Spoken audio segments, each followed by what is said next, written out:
DJ Nescau, DJ Nescau.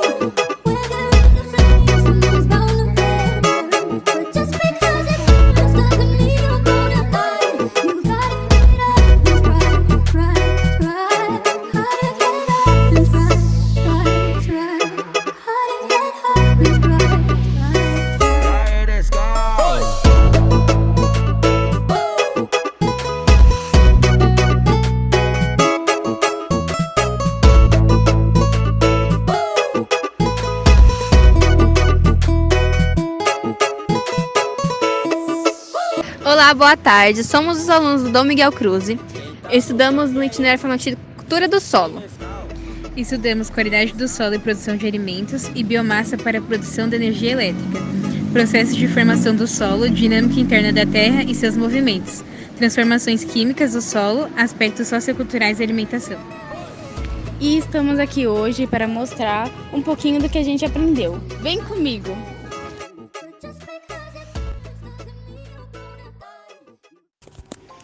O Museu Catavento, Museu de Ciência e Tecnologia da Secretaria de Cultura e Economia Criativa do Estado de São Paulo, foi inaugurado em março de 2019, com a finalidade de aproximar crianças, jovens e adultos do mundo científico, despertando a curiosidade e transmitindo conhecimentos básicos, por meio de exposições interativas e atraentes, com linguagem simples e acessível. Tá. Oi, boa tarde. Estamos aqui com o monitor Túlio e com a monitora Júlia. E vamos falar só um pouquinho desse setor terra. Certo. Essa sala, ela fala das propriedades físicas do nosso planeta, o planeta Terra.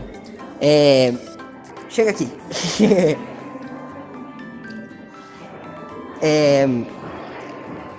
Aqui a gente tem as camadas do nosso planeta. Ele é dividido em 3 ou 4 camadas, dependendo de como você interpreta. E aí, começando de dentro para fora, a gente tem o núcleo, que é dividido em 2, o núcleo interno e o núcleo externo. Eles dois têm a mesma composição. Eles são feitos principalmente de ferro e níquel e alguns elementos mais pesados que estão em menor quantidade, mas a grande maior parte é ferro e níquel. E o núcleo interno, por conta da pressão, por ele estar mais no fundo, ele está no estado sólido. Se fosse pela temperatura, o núcleo interno era para estar no estado líquido, porque a temperatura chega a 6, 7 mil graus, é quase a temperatura da superfície do Sol. Mas por conta da pressão, os átomos ficam muito pressionados e não conseguem se mexer. Já no núcleo externo, já é um pouco diferente, porque ele está um pouco acima, tem menos pressão em cima dele, logo rola um movimento. Ele é de uma consistência mais pastosa, digamos assim. Acima do núcleo interno e externo a gente tem o manto, que também pode ser dividido em 2, dependendo da maneira como você olha. E, enfim, o manto, a parte inferior dele, a parte mais próxima do núcleo, ela é pastosa também. E a parte superior, ela chega a ser sólida. Vamos encostar aqui no globinho, para demonstrar, falar um pouquinho do manto. O manto, justamente por rolar essa diferença de temperatura, na parte mais próxima ao núcleo, ele está mais quente. E aí o material mais quente, como o ar quente, sobe. Vai próximo à crosta. Chegando próximo à crosta está mais frio, ele esfria, e aí o material frio desce, formando esses círculos, que são as células de convecção, que a gente chama. Esses círculos é o que fazem as placas tectônicas se movimentarem, que elas estão meio que boiando em cima do manto. Aí aqui a gente tem uma representação de como já foram os nossos continentes no passado. Aqui a Pangeia, que é na época dos dinossauros. Normalmente as pessoas acham que a Pangeia é a primeira configuração dos continentes, mas a Pangeia só foi os continentes só tiveram desse formato na época dos dinossauros. Antes eles eram de outra forma, e no futuro eles também vão ser diferentes. Inclusive o Brasil se afasta da África cerca de 1,5 cm por ano, que em alguns milhares de anos vai dar uma baita de uma distância. Aqui nesse globo a gente tem a representação das placas, que podem realizar alguns tipos de movimentos, por causa dos movimentos. A gente tem as convergentes, que é quando vai uma contra a outra, exatamente. As divergentes, quando elas se separam. e as transformantes, quando elas deslizam nem contra, elas se deslizam uma ao lado da outra, cada uma em uma direção, mas nem se afastando e nem chegando mais perto. As placas, o movimento das placas é o que geram os terremotos e maremotos e, por exemplo, as grandes cadeias de montanhas que a gente tem no planeta. Um exemplo de um relevo gerado pelos movimentos é aqui na Cordilheira dos Andes, na América do Sul, que a placa de Nazca está vindo para cima da placa da América do Sul e a placa da América do Sul a placa de Nazca está entrando embaixo da placa da América do Sul e está gerando um enrugamento da crosta terrestre, que é a cordilheira. Isso também acontece aqui no Himalaia, que é onde tem o Monte Everest, a montanha mais alta do mundo, onde a placa da Índia está indo contra a placa da Ásia. Agora, por exemplo, isso foi um exemplo de movimentos convergentes. Um movimento, por exemplo, divergente acontece nas cristas oceânicas, que é como eu comentei com vocês, a Terra está se afastando, a América do Sul está se afastando cerca de 1 centímetro da África. E o movimento transformante ele é muito, muito mais raro. Ele acontece principalmente, o lugar mais famoso é aqui na falha de San Andreas, nos Estados Unidos, que inclusive, não sei se vocês já ouviram falar, mas lá em San Diego, Los Angeles, rola muito, muito, muito terremoto. É por causa desse movimento transformante. Apesar de elas não estarem indo contra uma outra, esse movimento de raspagem entre elas gera essa atividade geológica. Agora a Júlia vai dar uma faladinha um pouquinho melhor aqui sobre as rochas, passar o bastão. Então, gente.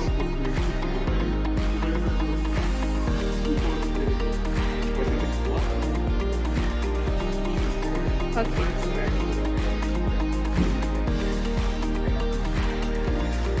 Então, pessoal, sou a Júlia, agora eu vou explicar um pouquinho sobre os minerais e as rochas para vocês. Aqui na minha mão, eu já vou passar para vocês darem uma olhada, tem uma rocha que é um arenito e um protótipo de um fóssil. Então a gente moldou e reproduziu um fóssil, dos que a gente tem ali dentro da vitrine. O que acontece aqui então nessa parte? A gente tem de um lado os minerais e dos outras rochas. A diferença de um mineral para uma rocha é uma coisinha bem simples. A gente pode chamar os minerais de sólidos cristalinos. O que isso quer dizer? Que eles têm na construção deles, elementos químicos que se repetem de forma perfeita. Então eles têm uma construção que vai de várias repetições da mesma coisa e que torna eles perfeitos. Então a gente chama de sólido cristalino. Então eles são várias repetições de uma mesma coisa que se cristalizou. A diferença disso para uma rocha é que a rocha é constituída de vários minerais. Então ela é a mistura de todos esses aqui, pedaços de vários diferentes, que formam as rochas. Se a gente observar bem, a gente consegue ver que todas essas rochas são muito diferentes, mas elas estão agrupadas de duas em duas e elas têm algumas semelhanças. Se vocês olharem as rochas magmáticas, igual o Túlio estava falando sobre o manto, que é onde tem a lava do vulcão, por exemplo, essas rochas são originadas da lava do magma do vulcão. Então, elas podem ser intrusivas ou extrusivas. O que isso quer dizer? Ela pode se formar dentro do vulcão ou fora do vulcão, como é, por exemplo, o caso do granito. O granito é o material que a gente usa para fazer mesa, pia, é bem comum. Ele é bem utilizado e é bem comum na natureza. E a gente tem também o basalto, que um é extrusivo e o outro, no caso, é intrusivo. As rochas sedimentares é a que vocês estão na mão agora, que é o arenito. O arenito, você consegue ver que, igual esse aqui, ele tem vários risquinhos. Ele tem esses risquinhos porque elas são formadas por vários sedimentos de rochas diferentes. Então, se uma rocha normalmente já é a mistura de vários minerais, essa rocha aqui é uma mistura de várias rochas diferentes. Então, pela erosão, pelo vento, pela água, vários sedimentos são carregados e depositados um em cima do outro, como se fossem camadas, e fazem esses risquinhos, como se fossem várias pedacinhos de papel em cima um do outro, e formam a rocha dessa forma. Se a gente observar aqui agora as metamórficas, elas também têm riscos, mas são mais acentuados. Por quê? Uma rocha metamórfica pode ser tanto sedimentar quanto magmática quando ela nasce, quando surge. mas ela sofre muita pressão. Então elas geralmente estão embaixo da terra, sofrem a pressão da crosta e elas são amassadas. Então elas são pressionadas e ficam no formato de risco. Então, por exemplo, a gneiss tendia a ter esse padrão aqui de bolinhas e pontinhos igual a um granito, mas eles são agrupados juntos em risco. A mesma coisa aqui com o filito. Filitos, inclusive, é bem comum de ter perto da crosta da terra, eles são achatadinhos também. Agora, os fósseis, que vocês têm um exemplar na mão, eles só se formam em um tipo de rocha aqui que já mostra na sala, que são as sedimentares. Por quê? Porque quando a gente tem uma rocha magmática, ela começa muito quente, porque é magma do vulcão. Quando ela passa por cima do fóssil, derrete o fóssil, quebra o fóssil. Se ela tenta se formar em uma rocha metamórfica, ela vai pressionar o fóssil e quebrar o que tinha de resíduo. O sedimento não. Então o sedimento vai devagar depositando grão por grão de areia, de sol em cima e consegue cobrir o fóssil. Por isso que ele fica bem preservado no formato, porque ele é coberto de forma delicada, não é amassado nem derretido. Ok? Vocês têm alguma pergunta específica sobre minerais ou rochas? Não? Então, sobre essa parte, eu acho que é isso. Mudamos de setor, agora estamos no setor da caverna e a Júlia vai explicar um pouquinho mais sobre esse setor pra gente. Então, a gente está aqui numa reprodução de uma caverna. Se a gente escutar bem atentamente aqui dentro, a gente consegue ouvir duas coisas diferentes. O som de um morcego e o som de água pingando. Essa água pingando está ligada diretamente a como é formada a caverna. O que acontece? Estava explicando anteriormente sobre as rochas sedimentares. Cerca de 80%, 90% das cavernas que a gente tem formadas são de rocha sedimentar. Então, pode acontecer de quando o vulcão entra em erupção, ele cai a lava e derrete em forma de caverna. Mas isso é um pouquinho mais raro. O que acontece geralmente tem uma rocha sedimentar maciça, bem grande, e a água começa a infiltrar dentro dela. E através da erosão, ela vai corroer a caverna por dentro. Então, através de água de chuva ácida ou, enfim, outros elementos que tem carregados dentro da água, vai correr dentro da rocha e vai formar esse tipo de estrutura que a gente tem mais ondulada. Então, você consegue ver que dentro de uma caverna nunca vai ser uniforme, porque a água, onde ela passar, ela vai deformar. Ela também forma várias estruturas que a gente chama de espeleotema. O nome mais comum que a gente vê é estalactite, que é aquilo ali no teto. E a estalagmite, que é quando ela começa no chão. O que acontece? A gente viu lá dentro que a gente tem minerais, sólidos, cristalinos. A água, ela tem os 3 estados dela, o sólido, o líquido e o gasoso. Mas, além deles, ela também consegue cristalizar. Porque quando a gente vê, por exemplo, numa garrafa de água, tem lá água mineral. Porque a água, ela tem minerais nela. Esses minerais, quando eles vão escorrendo pela caverna, na hora de pingar, eles cristalizam. Então, antes da água conseguir gotejar, ela vai virar um pedacinho da estalactite. E ela vai crescendo dessa forma. A água chega, cristaliza. 1 centímetro de estalactite ou estalagmite leva 100 anos para crescer.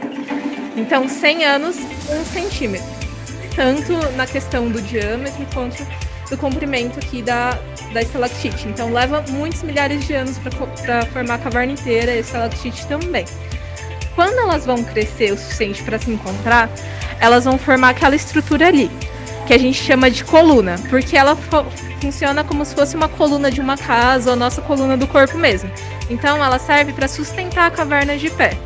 Se em algum momento vocês fizerem uma visita guiada dentro de uma caverna ou forem por conta, é recomendado, eles não deixam você chegar perto dessa coluna, porque ela é muito frágil. E ela leva muito tempo de se formar, não tem como recuperar. E se você acabar esbarrando nela, ela faz desmoronar toda a caverna. Se baseia nela para ficar de pé. A gente tem como a última coisa formada dentro de uma caverna, esse buraco aqui, que a gente chama de dolina. A dolina basicamente, tinha um teto nessa caverna, e aí, como a gente está abaixo do nível do chão, alguém passou ali em cima, um animal, uma pessoa, cedeu o chão, porque aqui não tem uma coluna, e aí caiu aqui dentro e abriu um teto na caverna. Então, se a gente reparar, ali em cima tem várias plantas diferentes, tem várias árvores, arbustos e raízes descendo.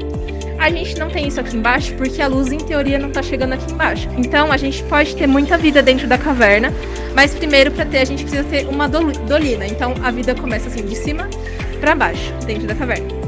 A gente tem muitos animais que vivem dentro de cavernas. O mais famoso deve ser o morcego mesmo. Mas não é o morcego quem mais habita a caverna. Os animais que a gente mais encontra dentro de caverna são insetos e peixes. Porque a caverna está sempre em crescimento. Então a gente nunca tem geralmente uma caverna finalizada. Ela sempre vai ser corroída e vai descer cada vez mais. Quando a gente tem uma coisa mais estável, mais na superfície, que nem a nossa aqui do museu, a gente chama de gruta, geralmente. Que é uma coisa menor. A caverna sempre cria túneis bem complexos e vai fundo, e em algum momento ela acaba também encontrando o mar. Não sei se vocês já viram muitos filmes que tem cavernas. Tem alguns que mostram essa conexão com o mar no final. E essa conexão também traz muitos peixes para dentro, que podem acabar em lagoas formadas lá dentro, ficam presos e ficam se reproduzindo, gerando, por exemplo, várias espécies de peixes cegos, que ficam dentro de cavernas e só tem dentro de cavernas. Vocês têm alguma pergunta específica sobre caverna? Não? Tudo bem? Então acho que é isso. Oi, gente, estamos aqui na parte do maquete do relevo e a Júlia vai explicar um pouquinho. Aqui temos também um globo, né, mostrando as partes, assim. Nessa parte aqui do museu, a gente tem uma maquete bem grande que mostra vários tipos de biomas diferentes, relevos diferentes, que é como se a gente pegasse o planeta Terra inteiro, estendesse ele na sala, ao longo da sala, como se fosse um tapete. Então a gente consegue ver repetições de relevo aqui a partir da linha do Equador até o Polo Norte e da linha do Equador até o Polo Sul. O que é interessante de ver é que tem alguns tipos de clima no planeta Terra e biomas que só são possíveis por algumas formações geológicas, que a gente geralmente pensa que não interfere, mas interfere. E é isso que eu vou explicar agora para vocês. Não sei quanto vocês sabem disso, mas muitos milhares de anos atrás, 280 milhões, para ser mais aproximado, o Brasil era unido ao continente da África. E a gente tinha aqui na região de São Paulo, onde a gente está agora, um deserto. Então São Paulo já foi um deserto. Pois é, a gente geralmente não sabe. Mas sim, porque aqui na geografia a gente tem geralmente uma regrinha dos 30 graus. Então 30 graus norte e 30 graus sul vai ter deserto. A gente tem aqui, a gente tem aqui, a gente tem aqui, ó, por exemplo, um famoso aqui, ó, por aqui é o Saara. Então a gente tem desertos nessas regiões. Por quê? Porque a gente tem ventos, a gente tem células, aí já é um pouquinho mais complicado, mas a gente tem célula de Halley, que são ventos que fazem esse movimento aqui. Quando eles giram, eles tiram a umidade de um lugar e colocam em outro. Então tem lugares mais secos que outros. E é isso que define um deserto. O deserto não é um lugar vazio, sem vida. Até porque a Antártida é o maior deserto do mundo. É a Antártida, não é o Saara. Apesar dele ser gelado, ele é um deserto. Então, a gente tem aqui o maior deserto do mundo sendo gelado, por quê? Porque ele é seco. Então, é isso que ele tem em comum com o Saara. Os dois não têm precipitação. O que é precipitação? Chuva. Então, em nenhum dos dois chove. Seja porque a nuvem chega lá e ela seca, seja porque ela chega lá e congela. Então, em nenhum dos dois lugares a gente vai ter isso. O que aconteceu aqui em São Paulo?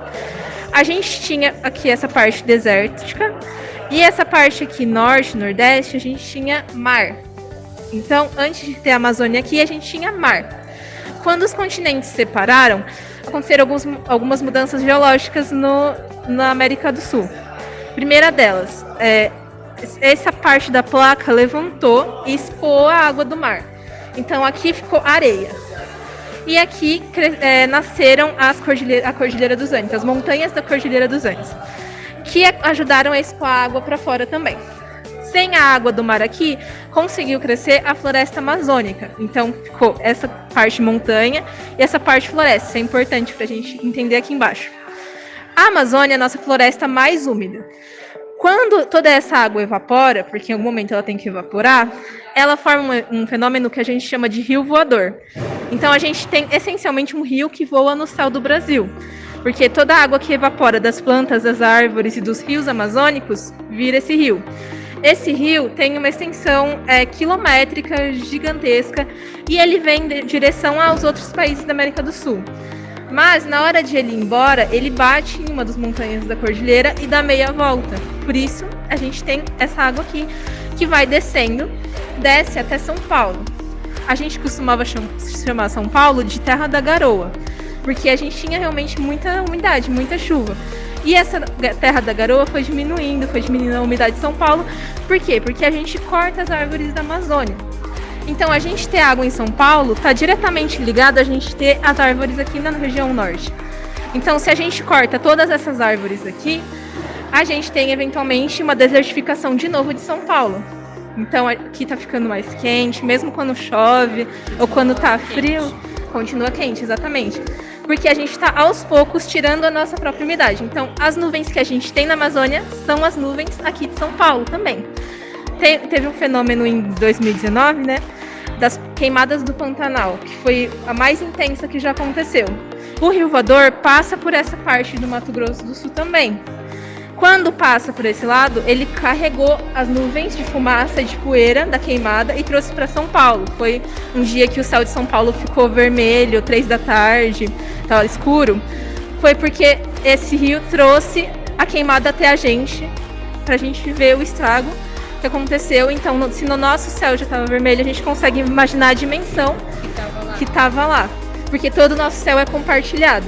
Então, a gente tem uma relação muito profunda entre toda a cadeia montanhosa, a floresta, as nuvens, os ventos, tudo isso faz funcionar, porque não é de forma desordenada. Então, tudo isso tem um ritmo próprio. Vai passar aqui, vai passar aqui, vai passar aqui. Quando a gente sente um ventinho na rua, ele não é aleatório, ele vai passar ali. Ele tem uma linha de ônibus, por assim dizer, programada para passar.